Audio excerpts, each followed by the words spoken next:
11 boys in the household as the only female in the household. Strong men. We love you, Mom. We love you.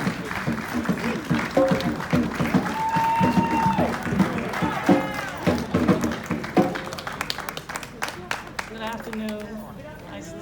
I stand here giving all praises to God. We are so overwhelmed with the love and support that we feel at this moment from everyone who has supported us on our journey. I had a lot prepared, but I'm going to throw it out the window. I just wanted you to know a few things about the man, Alonzo Tamboa Moody, that you may not know.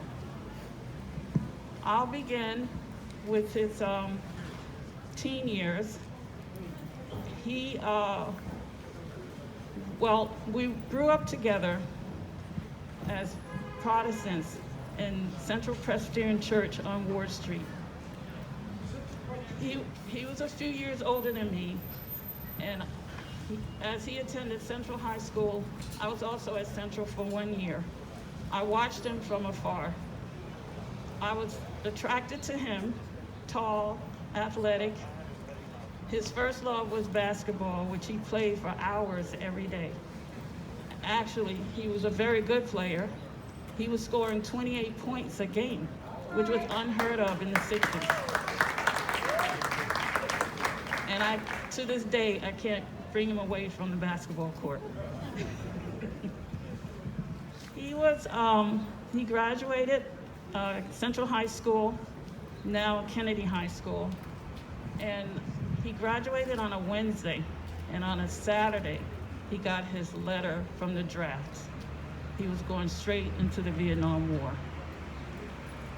For those of you that are young, you probably don't know what the draft is, but it's been enacted for every war that the United States has been in. It's a lottery system. Men ages 18 to 25, they had to register the selective service, and then they were called upon.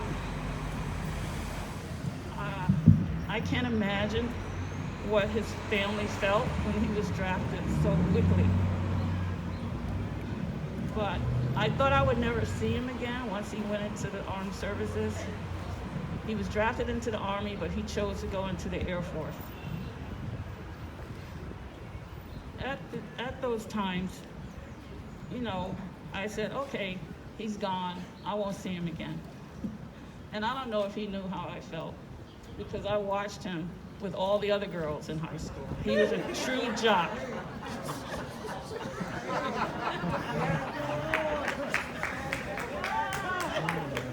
But his years in the service, one of those years, he had a chance encounter with Stokely Carmichael.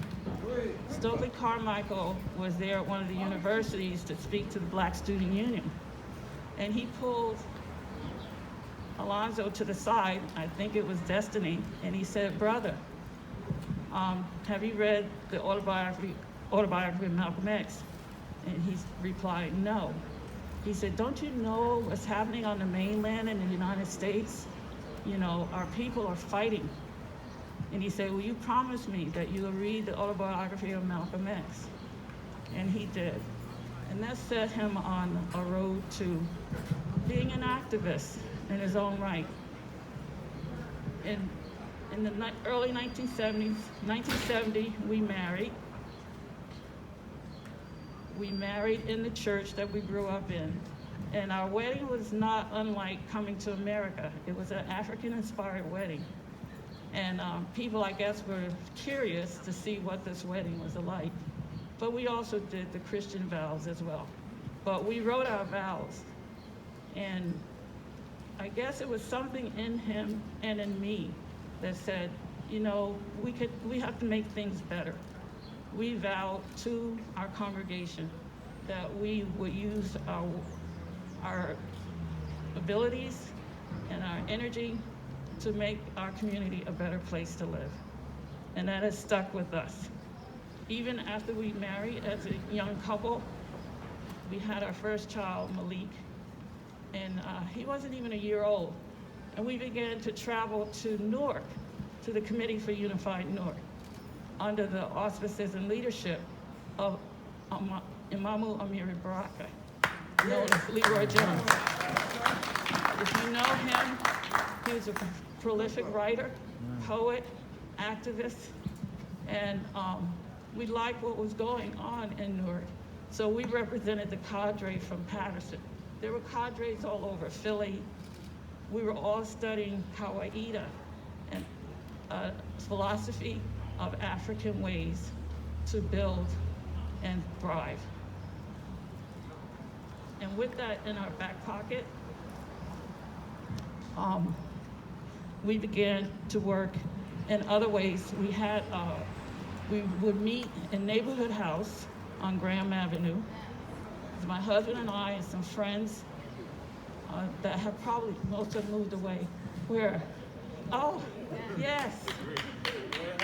And we felt that the only way for Black people to make any progress in this country was to unify. The first principle of Kwanzaa, Umoja. And we began by looking at politics. We supported John Bell, who ran for mayor, didn't win. We supported Martha Bowles Efese, who's a great educator, who built a school here in Patterson to the 3rd grade. Excellent school. Our 3 sons attended that school, and she's listening and watching now because we talk frequently. She moved to her home in the South. But with her blessings, you know, we wanted our children to have the best of everything, the best in education, the best in social skills, you know, the best in their commitment to do better and to make their community better, just like their mother and father. I think we kind of succeeded, didn't we? Yes, yes.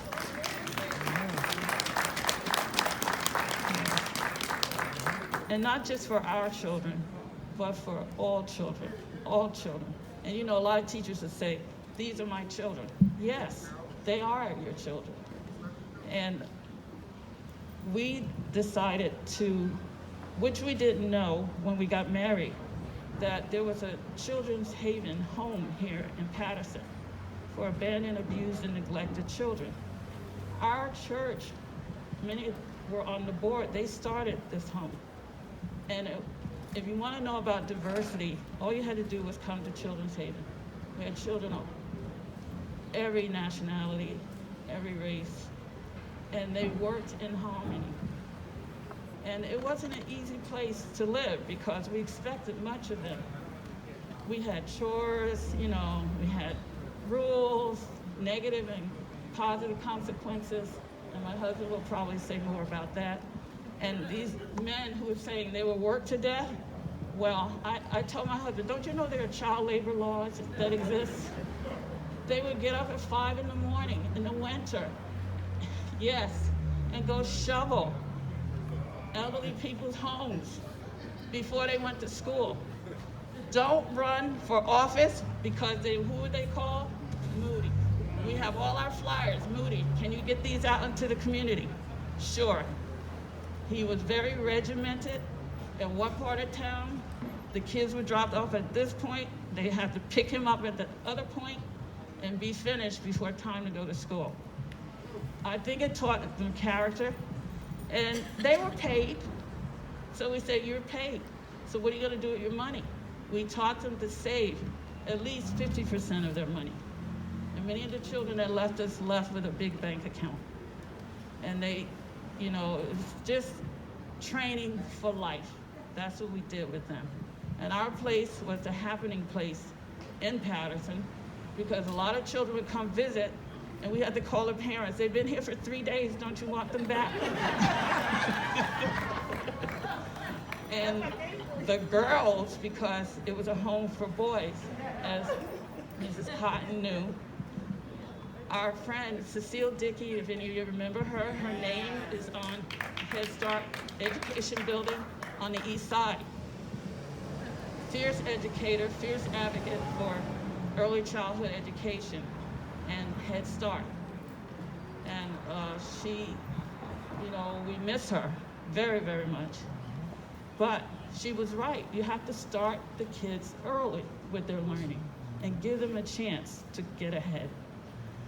So, you know, she said to my husband and I, and our children at this time were 6, 3, and 1 years old. And she called us up. She said, we need house parents, we need foster parents for this group of children. And then my husband came to me. Now, I'm working full time. He says, you think we can do it? And I said, what are you talking about? He says, well, you know, this is our chance. And I said, yeah, you're right. We always said if we lived with the children, we gave them love, we gave them structure, it would mean a whole different trajectory for their life. And I said, okay. So here we are in tow. We come to Children's Haven. My husband was very revolutionary. He had this big afro. He had the dark shades. I had my afro, my African clothing, and the staff, they're like, who are these people? But, you know, once they got to know us, they know that we meant business. And Kawisi was not even a year old when we went to Children's Haven. And they wanted, it was a home for boys and girls, but we told them, absolutely not boys and girls, because now DYFS, Division of Youth and Family Services, want to place preteen and teenagers. So of course, naturally, we had sons, so we said, no, there must be boys. And they agreed with us. And we were only supposed to be there 2 or 3 years. The psychologist that interviewed us said, if you make 2 years, that'll be great. We stayed 12 years.